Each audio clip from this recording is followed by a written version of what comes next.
Hello students, last class में हम लोगों ने देखा था कि किस तरह से हम रिमाइंडर थ्योरम से ये चेक करते हैं कि जब हम किसी दो पॉलिनोमियल्स को डिवाइड करेंगे तो उसका रिमाइंडर क्या आएगा। आज हम लोग सीखेंगे फैक्टराइजेशन। फैक्टराइजेशन के अंदर किसी भी पॉलिनोमियल्स के हम फैक्टर्स करते हैं, बट उसके लिए फैक्टर करने के लिए हमारे पास जो सबसे पहली ट्रिक है वो होगी फैक्टर थ्योरम। तो फैक्टर थ्योरम को समझना बहुत आसान है। अगर आपको रिमाइंडर थ्योरम आती है तो फैक्टर थ्योरम भी बहुत इजीली आप समझ सकते हैं। कैसे? देखिए, रिमाइंडर थ्योरम में आपको याद होगा कि मैंने बताया था कि अगर कोई पॉलिनोमियल px है और उसको हम x माइनस ए या x प्लस ए से डिवाइड करते हैं तो रिमाइंडर कितना आता था। अगर x माइनस ए से कर रहे हैं तो p a आता था, और x प्लस ए से कर रहे हैं तो p माइनस ए। यानी कि जो भी हमारा होता था, अगर x माइनस ए से कर रहे हैं तो यहाँ माइनस तो वो p को हम a लेते हैं। ठीक है, याद होगा आपको। अगर नहीं है तो आप प्लीज एक बार मेरी वीडियो देखिएगा रिमाइंडर थ्योरम के ऊपर।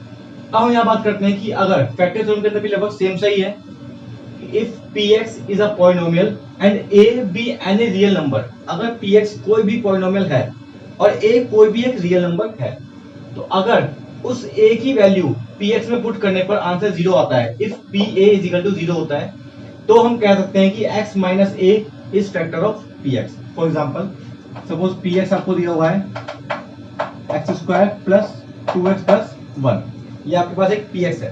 मैं बोलता हूं कि इसके अंदर, ठीक है, अगर मान लीजिए -1 पुट करने पर, ठीक है, मैं बोलता हूं कि अगर हम x की जगह -1 पुट कर दें, यानी कि p -1 निकालें, तो ये हो जाएगा -1 का square plus 2 into -1 plus 1। Solve करेंगे तो 1 -2 प्लस 1, आंसर कितना आ गया 0। तो -1 पुट करने पर इस इक्वेशन में x की जगह क्या आंसर आया 0। तो यहाँ पे a कितना हो गया हमारा -1। तो अगर -1 पुट करने पर आंसर आया है तो x minus a is factor of px। तो यहाँ पे क्या लिखेंगे हम?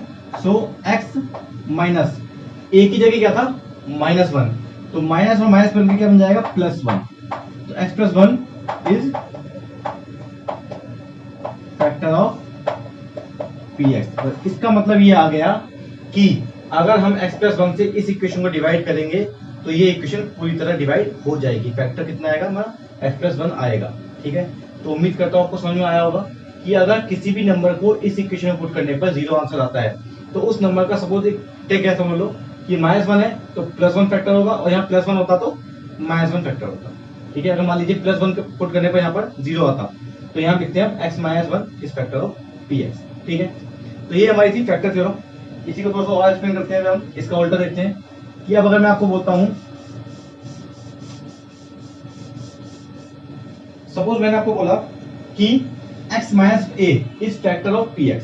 मैं बोलता हूं कि x माइनस a जो है वो px का फैक्टर है, तो x की वैल्यू a आएगी। ठीक है, मान लो जी दोबारा हम लेते हैं px is equal to x square plus 2x plus 1, same equation ले ली मैंने।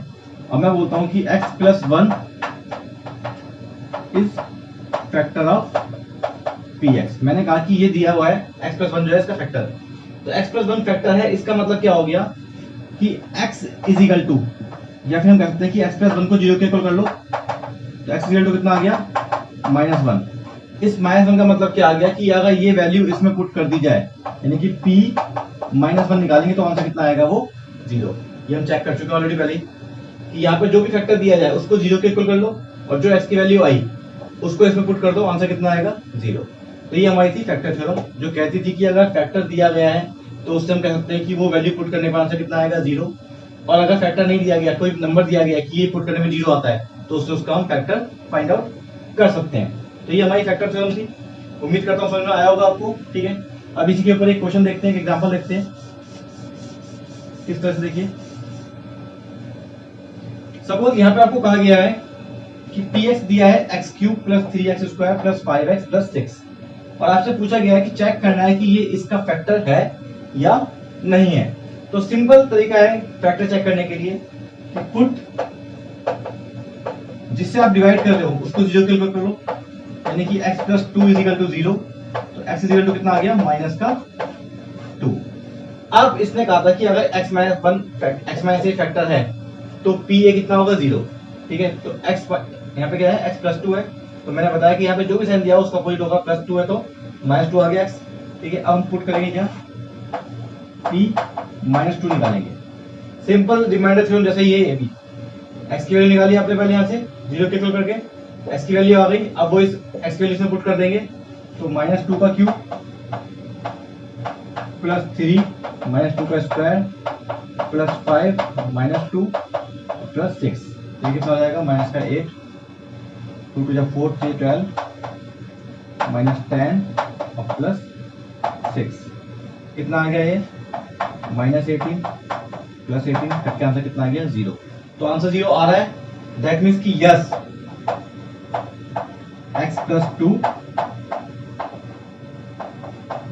Is factor of px। ठीक है, एक बार दोबारा देख लीजिए, जो भी टर्म आपको दिया गया चेक करने के लिए फैक्टर है या नहीं, उसको 0 के इक्वल पुट किया, आंसर निकला x की वैल्यू, उस x की वैल्यू अपने इस इक्वेशन पुट कर दी px में और सॉल्व किया। अगर आंसर 0 आ गया तो फैक्टर है, अदरवाइज नहीं है। अगर 0 नहीं आता, सपोज 2 आता, -1 आता, 3 आता, कुछ भी आता, तो फैक्टर नहीं है। तो इस तरह से हम फैक्टर थ्योरम से चेक कर सकते हैं कि कोई भी नंबर या कोई भी पॉलिनोमियल किसी दूसरे पॉलिनोमियल का फैक्टर है या नहीं है।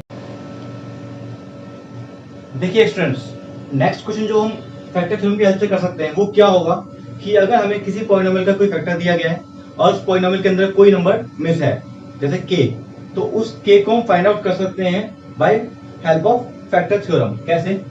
सपोज आपको इसमें क्वेश्चन दिया गया है, find the value of k if x - 1 is factor of 4x³ plus 3x² minus 4x plus k। यहाँ पर कहा गया है कि x - 1 इसका फैक्टर है इस पॉलिनोमियल का और आपको k की वैल्यू फाइंड आउट करनी है। तो इस पॉलिनोमियल को हमने मान लिया px, let px is equal to this. ठीक है, और जो हमारा फैक्टर था x - 1 इसको माना gx। नाउ पुट कर देंगे gx को 0 के इक्वल और x - 1 इज इक्वल टू 0 आया, तो x इज इक्वल टू कितना आ गया 1। इस तरह से हमने x की वैल्यू फाइंड आउट कर ली। अब बाय फैक्टर थ्योरम हमें पता है कि ये जो x की वैल्यू आती है, ये अगर इसमें पुट कर दें px के अंदर, तो वो किसके इक्वल हो जाएगा 0 के इक्वल, बिकॉज फैक्टर थ्योरम के अकॉर्डिंग अगर हम जो भी वैल्यू निकालते हैं वो 0 के इक्वल नहीं आती तो फैक्टर नहीं है। तो यहाँ पर x की वैल्यू जो भी आएगी वो इसमें पुट करने पर उसका आंसर कितना आना चाहिए 0 बाय फैक्टर थ्योरम। तो हमने क्या करा कि इसकी जो वैल्यू आई x इज इक्वल टू 1, ये px में पुट करा और इसको 0 के इक्वल कर लिया, यानी कि p x की जगह क्या लिखा हमने 1, तो p1 इज इक्वल टू 0। अब p1 जब पुट करेंगे इसमें, तो ये पूरी इक्वेशंस के अंदर x की जगह हम 1 पुट कर देंगे, 4 1 का क्यूब x की क्यूब की जगह प्लस 3 x स्क्वायर की जगह 1 स्क्वायर माइनस 4 x की जगह 1 plus k is equal to 0। जब इसको हम सॉल्व करते हैं तो सॉल्व करने पर हमारे पास आता है 3 plus k is equal to 0 और k इज इक्वल टू आ जाता है हमारे पास माइनस का 3। तो यहाँ पर हम इस तरह से k की वैल्यू फाइंड आउट कर सकते हैं by the help of factor theorem. ये क्वेश्चन बहुत ही ज्यादा इंपॉर्टेंट है एग्जाम के लिए, एग्जाम में 2-3 मार्क्स का कई बार क्वेश्चन आ जाता है। तो उम्मीद करता हूँ कि आप इस क्वेश्चन की अच्छे से प्रैक्टिस करेंगे और एनसीईआरटी के अंदर इस टाइप के क्वेश्चन दे रखे हैं। आप एक्सरसाइज जब देखेंगे तो क्वेश्चन नंबर 2 जो है उसके अंदर यही कहा गया है कि k की वैल्यू निकालनी है और x - 1 या x + 2 जो भी फैक्टर आपको दिया गया है उससे आपको फाइंड आउट करना है। तो उम्मीद करता हूँ कि आप इस एक्सरसाइज के क्वेश्चन नंबर 1 और 2 को ट्राई करेंगे। अगर कोई प्रॉब्लम होती है तो प्लीज मुझे कमेंट में बताएंगे।